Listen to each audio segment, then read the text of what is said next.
तो इसमें मैं ब्रीफ बोल देता हूँ, फिर उसके बाद में जो हमारे एडीजी एसटीएफ हैं उनसे भी कहूँगा कि वो अपना डिटेल वो दें। मोटे तौर पर यह नहीं कह सकते कि बड़े स्तर पर कार्रवाई नहीं हो रही है, बड़े कमर्शियल क्वांटिटी के केसेस भी पकड़े जा रहे हैं और उससे के साथ साथ कमर्शियल क्वांटिटी के केस भी पकड़े जा रहे हैं और उसके साथ साथ हम उसमें फाइनेंशियल इन्वेस्टिगेशन करके भी उसको सोर्स तक जाना, यह इस पर पुलिस काम कर रही है कि न केवल छोटे जो कुरियर्स हैं या जो लोग ले जाते हैं उनके साथ साथ जो उनको सप्लायर्स हैं और उसके साथ साथ जो किंगपिंग्स हैं जो दूर बैठे, हो सकता है वो हिमाचल में हो सकता है वो बाहर भी हों, कहीं और भी हो सकते हैं, तो उन पर भी कार्रवाई कर रही है पुलिस और पूरा नेटवर्क जो है उसको ख़त्म करना, इंक्लूडिंग उनका फाइनेंशियल नेटवर्क को भी ख़त्म करना, इस पर कार्रवाई कर रही है।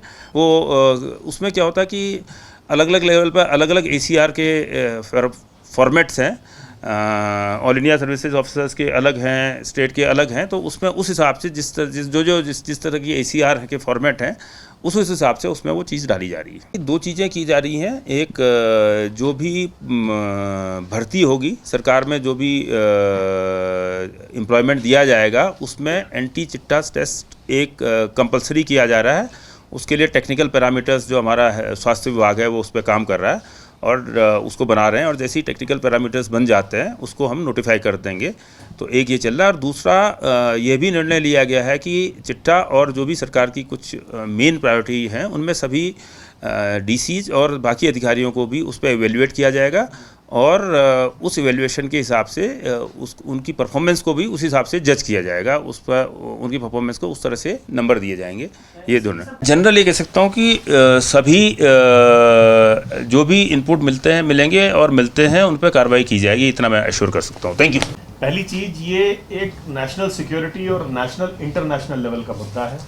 बहुत सारे देश इससे ग्रसित हैं और पूरा हमारा भारतवर्ष इससे पीड़ित है और जाहिर सी बात है कि ये जो चिट्टे का प्रकोप हमारे प्रदेश में है, इसकी सबसे ज़्यादा खेप पंजाब होते हुए, इंटरनेशनल बॉर्डर से पंजाब होते हुए हमारे प्रदेश में आ रही है। तो इसके लिए हम लोग एक समन्वित कार्रवाई करते हैं।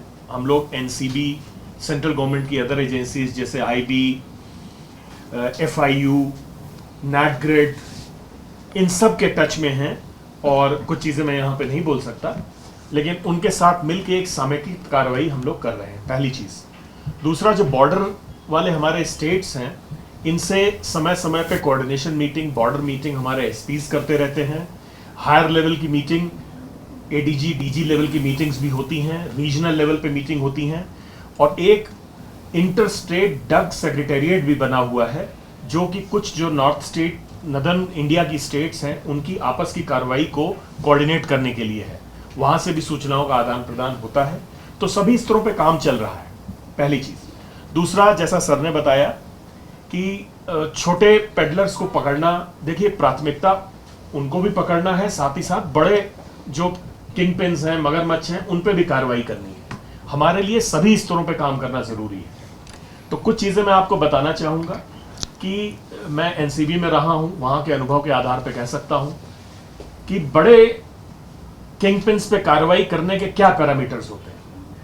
देखिए, जो पेडलर है उसको आपने पकड़ा, उसके बाद आप कितने लेयर्स तक इन्वेस्टिगेट करके कहाँ तक पहुँच सके।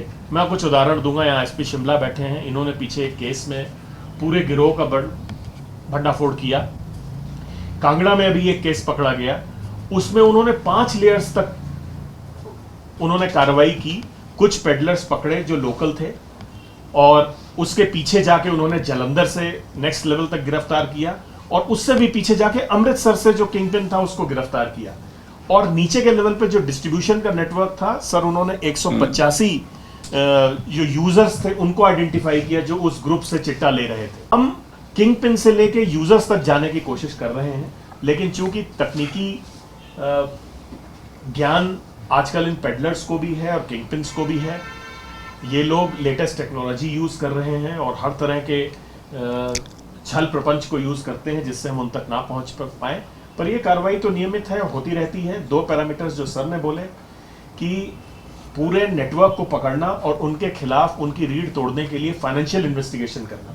तो आज की डेट में हिमाचल टॉप स्टेट्स में है जहाँ पे हर इंटरमीडिएट और कमर्शियल क्वांटिटी के केसेस को चिन्हित करके फाइनेंशियल इन्वेस्टिगेशन किया जा रहा है। नंबर ऑफ केसेस जिनमें फाइनेंशियल इन्वेस्टिगेशन हो रहा है उसमें हिमाचल सर्वोपरि है आज की तारीख में, जबकि छोटा स्टेट है, हमारे यहाँ बहुत कम केसेस होते हैं। दूसरा पैरामीटर है पिट एंड डीपीएस, जो पर्दे के पीछे रह के लोग काम कर रहे हैं, किंगपिन्स हैं। तो सर की अध्यक्षता में बोर्ड है, हम लोग रिकमेंड करके भेजते हैं। आज की तारीख में भारतवर्ष में जितने डिटेंशन हो रहे हैं उसका लगभग 25-30% हिमाचल से हो रहा है। तो इन पैरामीटर्स में मैं बोल सकता हूं कि बड़े जो स्मगलर्स हैं, किंगपिन्स हैं, उनके खिलाफ प्रभावी कार्रवाई हो रही है और आगे भी इसको हम लोग जारी रखें। धन्यवाद। हमारी स्टेट जो है एक प्रोजेक्ट वाली स्टेट है, तो हम किसी को रोक तो नहीं सकते, लेकिन अगर कोई यहाँ आके यहाँ के कानून का, देश के प्रदेश के कानून का उल्लंघन करता है तो उसके खिलाफ कड़ी से कड़ी कार्रवाई। प्रदेश की बात है, वहाँ स्थिति शांतिपूर्वक बनी हुई है। हम लोग आईबी से और उत्तराखंड पुलिस से रेगुलर टच में, एडीजी से एडीजी टच पे हैं। रात पर भी हम सिचुएशन को मॉनिटर करते रहे। उनकी डिमांड है कि उत्तराखंड में हेमकुंड साहब में जाकर वो करना चाहते हैं, तो उत्तराखंड पुलिस उसको देख रही है। बट जहाँ तक हिमाचल प्रदेश की बात है, स्थिति पूरी तरह से शांतिपूर्ण है। पूरे देश में इस वक्त जितने भी पीट एंड डीपीएस के अंदर डिटेंशन हुए हैं इस साल, उसमें से 1/3 से ज़्यादा हिमाचल प्रदेश के, जबकि एक छोटी सी स्टेट है। दूसरी चीज़ मैंने कहना चाहूँगा कि दूसरा अटैक हम इस पर कर रहे हैं फाइनेंशियल इन्वेस्टिगेशन पे। माननीय मुख्यमंत्री महोदय ने अभी जो पिछली एनकॉर की मीटिंग चेयर की थी, उसमें उन्होंने स्पष्ट निर्देश किए, जो आप कह रहे हैं उसी बारे में, कि अब हमें जो बिग फिश है, जो बड़े हैं, उनको पकड़ना है। दूसरा एंड टू एंड इन्वेस्टिगेशन करनी है, फाइनेंशियल इन्वेस्टिगेशन करनी है। तो जैसे एडीजी सीआईडी साहब ने कहा, उसमें भी हमारी पूरी देश भर में सबसे अच्छी परफॉर्मेंस है फाइनेंशियल इन्वेस्टिगेशन में। और मैं माननीय मुख्य सचिव के महोदय की तरफ से, हिमाचल प्रदेश पुलिस की तरफ से आपको आश्वस्त करना चाहूँगा कि हिमाचल प्रदेश पुलिस पूरी तरह से दृढ़ संकल्प के साथ हर फ्रंट पे ये जो चिट्टे के तस्कर हैं इनके ऊपर अटैक करें। पिट एंड डीपीएस एक्ट जो सरकार ने लाया था 2023 में, उसका उद्देश्य यही है कि जिसके पास से हमको कोई सीजर नहीं है, तुरंत हमारे पास कोई क्रेडिबल इन्फॉर्मेशन नहीं है कि इसके पास ये नारकोटिक की चीज़ रखी है, लेकिन हमको शक है, इंटेलिजेंस है और स्ट्रॉन्ग सस्पिशन है कि ये इस कार्रवाई में लिप्त है या चिट्टे की नशे की तस्करी में है, तो उसके लिए पिट एंड डीपीएस का, जैसे डीजी सीआईडी साहब ने कहा कि माननीय मुख्य सचिव महोदय जो हैं वही डिटेनिंग अथॉरिटी हैं, तो हम उनको प्रपोजल भेजते हैं। जो आप कह रहे हैं उसको हम दूसरे तरह से डील कर रहे हैं कि जो भी चिट्टा यहाँ पे आ रहा है, तो किसी के द्वारा लाया जा रहा है, किसी के माध्यम से लाया जा रहा है, तो उन पे हम अटैक कर रहे हैं। तो उसमें कुछ में तो ये एयर पिस्टल या टॉय पिस्टल निकली हैं, तलवार की 1-2 घटनाएं हुई, लेकिन आपको पता ही होगा कि हिमाचल प्रदेश पुलिस ने त्वरित कार्रवाई की, उनके खिलाफ जो भी कानूनी कार्रवाई हो सकती थी, अरेस्ट करने से लेकर और कार्रवाई तक, वो सारी की है।